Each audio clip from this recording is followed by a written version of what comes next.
Polisi menggeledah sebuah rumah di kawasan Sentul, Bogor, Jawa Barat. Penggeledahan ini terkait penyelidikan kasus korupsi batu bara, PLN, Asabri, dan PT Krakatau Steel. Polisi menyita 74 kg emas, uang 4 juta dolar Amerika, 14 juta dolar Singapura, serta uang sebesar 100 juta rupiah. Estimasi total jika dirupiahkan mencapai 476 miliar rupiah. Assalamualaikum warahmatullahi wabarakatuh. Rekan-rekan media, terima kasih. Saya akan sampaikan update berkaitan hasil penggeledahan rumah di Parahyangan, Blok 2 nomor 2, Bogor. Ditemukan brankas terkunci, setelah dibuka berisi 7 koper. Yang pertama 74 kg emas batangan, kemudian 4.767.300 USD, kemudian 14.083.800 SGD, kemudian 100 juta rupiah. Estimasi total dalam rupiah senilai 476 miliar. Kemudian kita juga telah melakukan penyitaan beberapa dokumen-dokumen termasuk handphone, kemudian beberapa foto keluarga yang diduga pemilik rumah dan pemilik barang dalam brankas.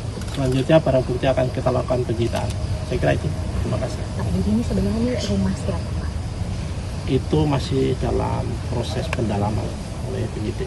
Tapi apakah sudah ada yang ditangkap? Sampai saat ini masih pada proses untuk penggeledahan, kemudian beberapa pembuktian. Itu belum ada yang ditangkap, Pak? Belum, masih nunggu. Terkait penggeledahan ini terkait kasusnya, Tadi sudah dijelaskan, nanti secara detail akan kita sampaikan setelah seluruhnya proses penyidikan dilakukan. Ini selanjutnya ini penggeledahan yang gimana lagi, Pak? Tentu teknis ya. Saya kira itu. Terima kasih. Hasil temuan ini berasal dari brankas yang berada di balik dinding. Sebelumnya, penyidik Kortas Tipikor Mabes Polri juga menggeledah sebuah restoran The Clan dan Money Changer di Cipete, Jakarta Selatan. Penggeledahan ini terkait kasus korupsi batu bara, PLN, Asabri, dan Krakatau Steel. Dari dalam restoran The Clan, penyidik menyita uang pecahan dolar Amerika Serikat dan Singapura senilai 60 miliar rupiah. Sementara dari tempat penukaran uang atau money changer, penyidik Kortas Tipikor Mabes Polri menyita uang senilai 7,2 miliar rupiah. Bersama 3 orang saksi, tumpukan uang tersebut kemudian dibawa penyidik ke Polda Metro Jaya sebagai alat bukti. Penyidik membawa 7 koper, 2 box kontainer, dan 1 kardus yang berisi uang dan dokumen. Tim Liputan iNews melaporkan. Allahumma salli ala Sayyidina Muhammad wa ala ali Sayyidina Muhammad, bahwa kita ini ya Allah. Terus. Suasana haru menyelimuti warga saat peresmian jembatan Enang-Enang di Kabupaten Bener Meriah, Aceh. Ribuan warga tumpah ruah bersuka cita lantaran jembatan akhirnya bisa dilalui setelah hampir 1 tahun tertutup longsor.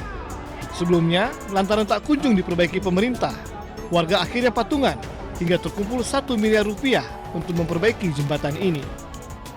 Kami tahu kalau yang kami buat ini memang tidak layak, jauh tidak layak, Pak. Karena apalagi kami bukan punya alat, bukan punya arsitek. Ini hanya sebuah sumbangsih daripada masyarakat asal bisa lewat. Rencana perbaikan ini sempat ada, namun Badan Pelaksana Jalan Nasional BPJN memutuskan tak melanjutkan proses perbaikan dengan alasan kondisi jalan belum aman dilintasi. Kondisi sekali hujan, nanti ini akan dibawa semua. Jadi sampaikan kepada donatur yang mungkin sudah kasih uang, jadi itu sudah di-stop oleh saya dari BPJN, di-stop untuk kita akan pikirkan membangun yang ke depan. Itu aja. Jadi uang itu, berapa yang ada uang itu, Bapak mungkin bisa pergunakan ke tempat yang lain. Jembatan Enang-Enang merupakan urat tadi penghubung pantai timur dan dataran tinggi Gayo, sekaligus akses vital bagi ratusan ribu warga di wilayah tengah Aceh. Dari Bener Meriah, Aceh, Yusradi, iNews melaporkan.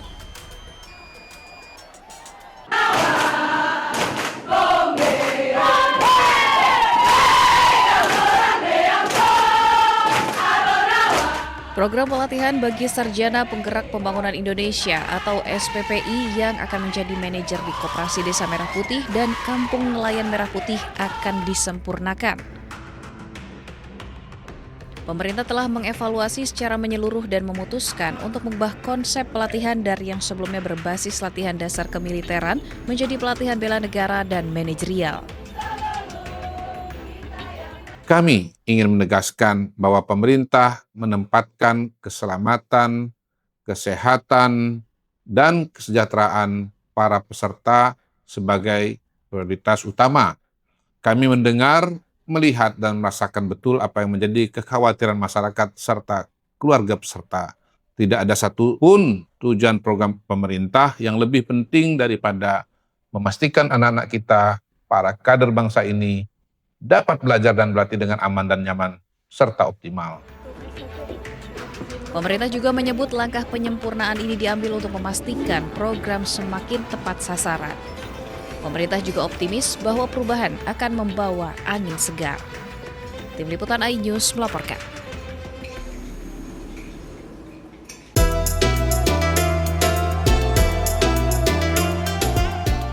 Pemerintah melalui Kementerian Haji dan Umroh mengusulkan biaya penyelenggaraan ibadah haji tahun 2027 naik sekitar Rp20 juta menjadi Rp107.300.000 per jemaah.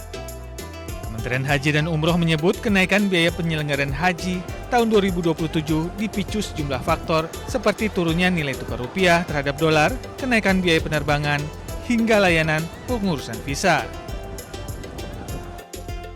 Namun biaya perjalanan ibadah haji yang dibayar langsung oleh jemaah tetap sekitar 40% dari total BPIH. Sedangkan 60% sisanya akan ditutup dari nilai manfaat yang dikelola Badan Pengelola Keuangan Haji. Hal ini disampaikan Menteri Haji dan Umroh Muhammad Irfan Yusuf saat rapat kerja dengan Komisi 8 di Gedung DPR RI, Senayan, Jakarta. Kita sudah mengajukan BPIH yang dengan berat memang terpaksa harus naik karena faktor dolar, faktor aftur, dan pemerintah Saudi sudah meningkatkan layanannya. Artinya apa? Otomatis akan menambah harganya juga. Penetapan angka ini berdasarkan item-item itu rasional sekali.